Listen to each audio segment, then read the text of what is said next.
It might seem excessive to devote an entire book to a simple tool, but there is more to the survival knife and its uses than is immediately apparent. A survival knife could save your life, and so it deserves our attention. All the following events took place within the past few years. Many were reported in the media. On 9/11, a young woman was inside a shipping container in Manhattan taking inventory when the explosions at the World Trade Center flipped the container onto its side, breaking her arm and trapping her. No one heard her cries for help for hours. She was growing weak and in much pain when a firefighter leaving the scene heard her. He had no tools with him other than his pocket knife, which happened to be a tactical folder. A strong folding knife with certain attributes I will detail later in this book. Using a chunk of broken concrete, he pounded the blade of his knife through the steel-walled container, cut an opening, freed the woman, and got her medical attention. A windsurfer trying to windsurf across the Red Sea was stranded when the wind died. He was attacked by a pack of sharks. His only defense? His knife. He spent the night stabbing the sharks in the nose, eyes, and gills as they tried to pull him from his sailboard. His rescue came at dawn. Without his knife, he wouldn't have survived the night. A businessman was having lunch with an associate in a revolving restaurant on top of a high-rise building in Manila when fire broke out in the kitchen and quickly spread into the dining room and throughout the top floor. As panic broke out, with people running in circles and screaming, and knowing that the elevators would be frozen, this man ushered his companion to the fire stairs. When he reached the bottom floor, he discovered that it was chained and locked, which was common in Manila due to frequent theft. By now, a mob of panicked diners filled the staircase behind him, shoving, yelling, trampling. He turned to the crowd and in a commanding voice told them, "Stop!" and that he would get everyone out safely. He then used his knife to cut a wedge-shaped hole in the steel fire door. Everyone got out safely. On a summer day in the Midwest, a powerful tornado came up quickly, as they often do, and overturned a truck, dropping it upside down in a ditch, crushing the cab and windshield. The doors wouldn't open, and the driver was trapped. The gas tank ruptured and fuel rapidly pooled in the cab. The driver, who was wearing a small belt knife, used his knife to cut an opening in the rear of the cab and climbed to safety. A young couple was hiking on a trail at the edge of the desert a few miles from Los Angeles when they saw a cool stream running in a concrete channel. Hot and parched, the young man stripped to his shorts and jumped in, not knowing that the stream was actually the California Aqueduct. Upstream, the sluice gates had been opened, and a wall of icy snow meltwater soon engulfed him. He hung on to an irregularity in the concrete but couldn't get a strong hold to pull himself out. He went into thermal shock, his muscles cramping and spasming, his fingers growing numb. He called to his wife, telling her to slide his knife to him. She did. He wedged the knife into a crack and used it as a pivot to point him to He wedged the knife into a crack and used it as a pivot point to pull himself to safety. During the earthquake in Haiti, a young backpacker was trapped in her hostel when the building collapsed.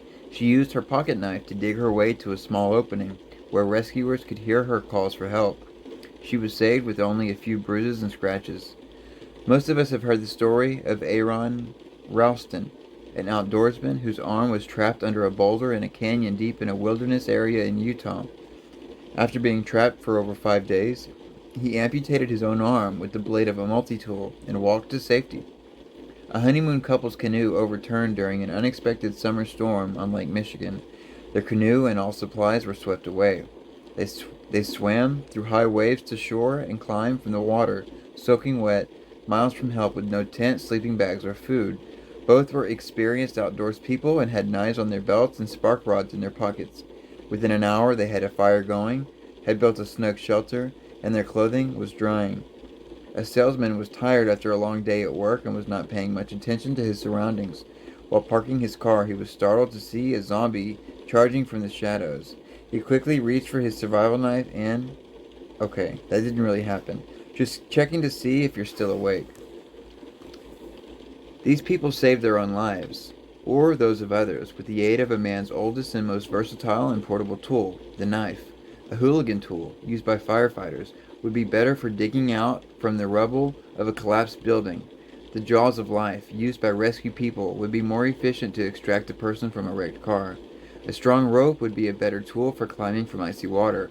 In a forest, An axe will get you firewood and shelter with less effort.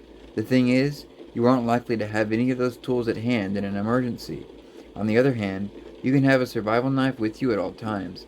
Read this book and you will learn how to choose a good survival knife and how to use one. Doing so might save your life. The working model for the methods described in this book is that you have only your knife and the contents of your pockets to survive. No survival kit, ready bag, or bug out bag. Often survival situations develop when, and sometimes because, you have no gear except what's on your person. In military terminology, this is first line gear. We will only touch lightly on other first line gear in this book and keep the focus on the knife and its uses. One of my other books, Essential Survival Gear, goes into detail on first, second, third, and fourth line gear and how to select and most effectively use such equipment. In this book, we will examine that most fundamental and essential tool, the knife, the ways in which purpose-built survival knives differ from other knives, and why the knife is so important a tool. Most importantly, we will learn how to use the knife to aid survival in extreme situations, and why the survival knife should be used as an everyday tool, rather than tucked away for its contingent emergency. The use of a knife to save your life is a topic not well covered in other books. Do you know the best way to use your survival knife to escape a burning building or a building collapsed by an earthquake? You may have seen illustrations of how to make primitive hunting weapons, such as bows and spears, but do you know how to successfully hunt with such weapons? Mere possession of a knife, even a specialized survival knife, and the skill to make, say, a primitive bow, does not ensure your survival or that of your loved ones. Read this book, practice the skills herein, and become a survivor. Stories and structure. In this book I will discuss and demonstrate a range of survival knives and provide instructions on their use. This book, however, is not structured as a dry field manual. In general, field manuals are useful as references and as teaching aids in classes.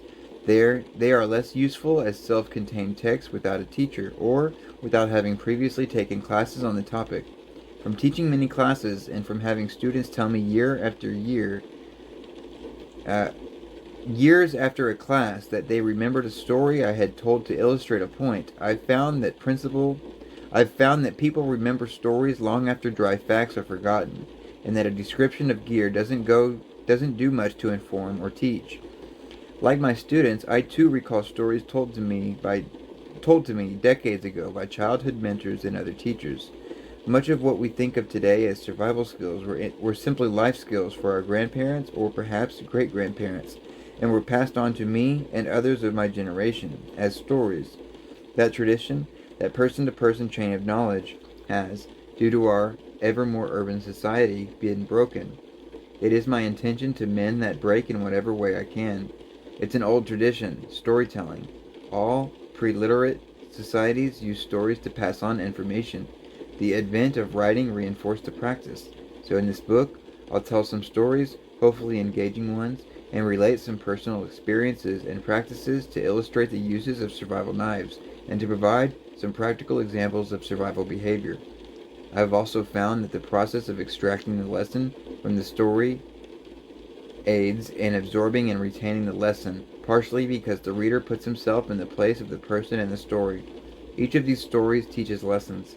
After reading each story, ask yourself what lesson the story taught. Absorb the lessons and learn how to survive in an urban disaster zone or wilderness area, or really any place on our planet with only a knife. Note, this is my third book in a series on survival. The first two were The Tale of Survival and Essential Survival Gear. Future books to come will address survival in the broad sense, which include surviving illness, urban disturbances, natural disasters, and the vicissitudes of daily life, rather than in the narrow sense of surviving being lost in wilderness. In this book, there is a small amount of material carried over from the tactical knife Skyhorse 2014. Basic cuts and sharpening and a few tips are foundational and need to be included, and I saw no point in rewriting these instructions. I will include also fire-making instructions that are in The Tao of Survival and Essential Survival Gear. I once saw a 15-year-old boy die of hypothermia when he got lost during a weekend snowboarding outing. He died because he didn't know how to make fire.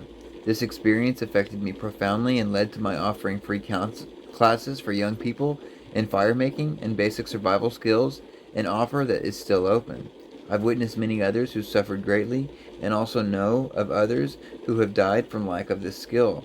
Fire making is a critical life-saving skill and a lost art for the general population. Therefore, I will most likely in the future include fire making instructions in every book I write, including novels.